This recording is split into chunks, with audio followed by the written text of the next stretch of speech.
Hello, you're watching Shalom World News. I'm Donna Villa from Chicago, Illinois. Here are the latest headlines from around the world.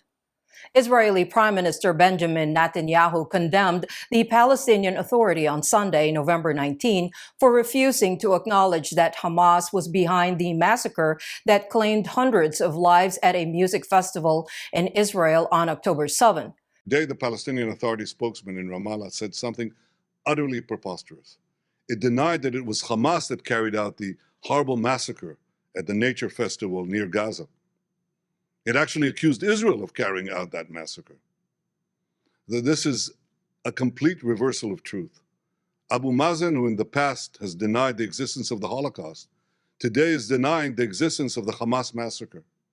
And that's unacceptable. The Sunday night speech was in response to a Palestinian Authority statement claiming that Israeli helicopters were to blame for the deaths of hundreds of attendees at the Supernova Music Festival near Kibbutz Reem. Meanwhile, Israel Defense Forces have released videos to show Hamas hostages being transported in Gaza's Al-Shifa hospital as Israel faces criticism for its recent military operations at the facility. Applying the principles of Pope Francis's encyclical letter Laudato Si and the Apostolic Exhortation Laudate Deum, the Governorate of Vatican City-State announced the launch of several energy-saving projects and environmental protection strategies, such as establishing a state vehicle fleet to lower CO2 emissions via a collaboration with the Volkswagen Group. Ecological Conversion 2030 is the sustainable mobility development strategy that the Governorate has introduced to mitigate the CO2 emissions from its fleet of vehicles. The Vatican is one of the first states in the world to pursue sustainability projects. To achieve this, it plans to gradually switch to electric vehicles from state-owned cars, make its fleet of cars carbon neutral by 2030, establish a network of charging stations throughout the state and its territories, allowing employees to use them, and make sure that all of the energy it uses is derived from renewable sources. The court hearing of the case of Adam Smith Connor, a veteran British soldier accused of praying silently outside an abortion center in the United Kingdom, decided to postpone until next year. Christian advocacy group, the Alliance Defending Freedom in the United Kingdom, said the hearing for this case would take place on January 18, 2024. The veteran is facing criminal charges for allegedly praying silently mentally in front of an abortion clinic in Bournemouth. The group said that Smith Connor was charged despite receiving assurances from police officers that praying silently in that location, which was within an abortion clinic buffer zone, was legal.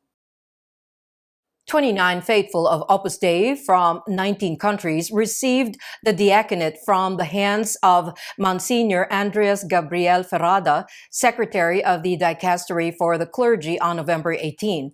The ceremony took place in the Roman Basilica of St. Eugene, where numerous family members and friends accompanied the candidates for the diaconate with their prayers and affection. Bishop Ferrada said, "In the life of a person dedicated to God, everything comes down to love and friendship with Christ."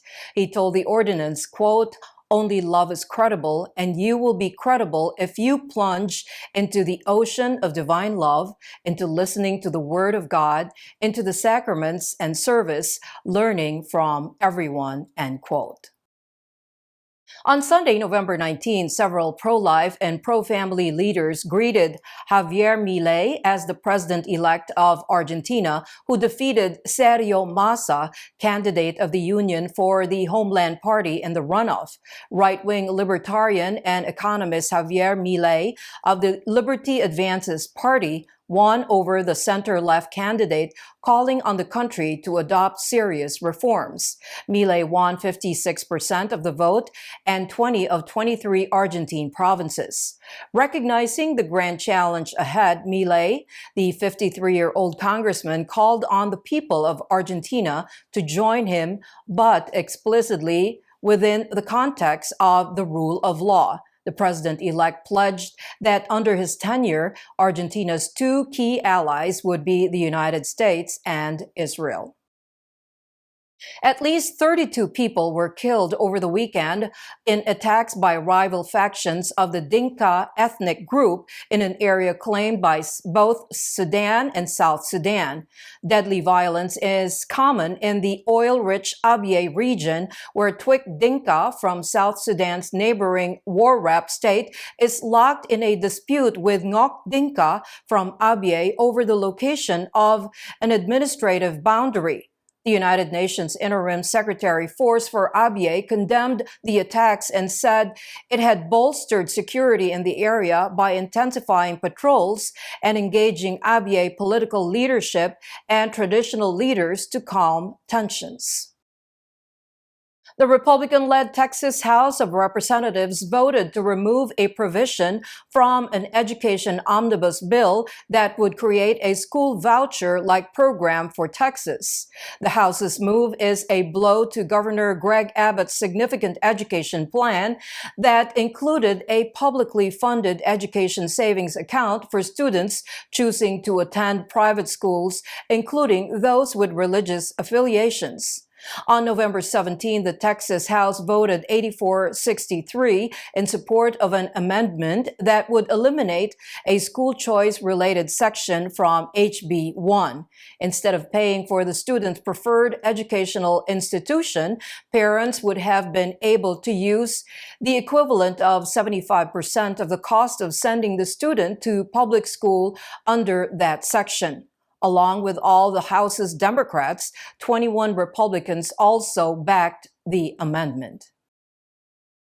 Thousands of faithful thronged the streets of Norway to take part in the processions for persecuted Christians. Seeking attention to the widespread Christian persecution, the Norwegians took to the streets for their annual torchlight processions. The organizers of the event, Open Doors and Stefan Eliasson, said that this year's processions were organized in 22 locations. The CEO of Open Doors Norway, Morten Askeland, also said that every year the number of participants for the torchlight procession is doubling. The theme for this year's procession is Banned for Their Faith, intending to draw attention to the discrimination, exclusion, and imprisonment of Christians worldwide. A petition read during the procession stated that 8 out of 10 people live in countries with severe restrictions on religious freedom. The College of Psychiatrists of Ireland, along with other medical professionals, called on lawmakers to prioritize providing the best end-of-life care possible over legalizing assisted suicide.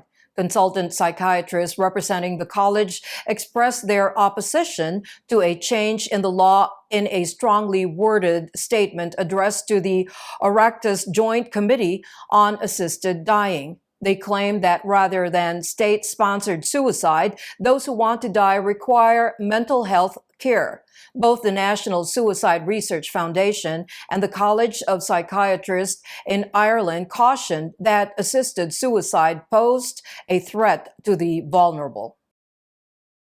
A northeastern Nigerian court has fully acquitted Christian evangelist Daniel Kifi for helping a 17-year-old Christian convert, Hafsaitu, to safety. Kifi was accused of kidnapping Hafsaitu to ensure her safety in the face of death threats against her family due to her conversion from Islam. The lawyers of the Christian advocacy group Alliance Defending Freedom International defended Kifi, arguing that providing life-saving assistance was not a crime. The court ruled in Kifi's favor and acquitted him recently. ADF officials said in a statement that this is an important victory for religious freedom in Nigeria and hope it would help others facing similar threats to their Christian faith. The names have been changed for security reasons in the ADF statement. A report of the United States Commission on International Religious Freedom lifted examination of threats to religious sites in Turkey, released last week, criticized Turkey for not doing enough to prevent threats to non-Muslim religious sites. The number and severity of the violent attacks on places of worship has declined over the past decade. However, there has not been a similar decline in incidents of vandalism and the destruction of religious properties. It notes that the 1923 Treaty of Lausanne provided protection and freedom of worship for the remaining non-Muslim communities, but that has often been sharply curtailed through action against sacred Christian sites. The report shows that most attacks on Greek Catholic and other Orthodox churches occurred in the Marmara region of Istanbul, which has the largest concentration of non-Muslim population. A virtual event to discuss the report's findings will be held on Tuesday, November 28. Advent is the season of hope, joy, and preparation, and the Catholic prayer app Hallow is calling the faithful to prepare themselves for the season by participating in the Advent Pray 25 Challenge featuring the works of author C.S. Lewis. Actor Liam Neeson will lead the reflections along with actor Jonathan Rumi and sister Miriam James Heidlin, SOLT, starting on Monday, December 4. Prayer 25 participants will also have access to traditional Christmas hymns from Andrea Bocelli and Matt Maher, Hallow Original Advent Lo-Fi, and more Advent and Christmas music. And those are your latest headlines. Do join us tomorrow. In the meantime, you can visit swnews.org for more updates. Shalom.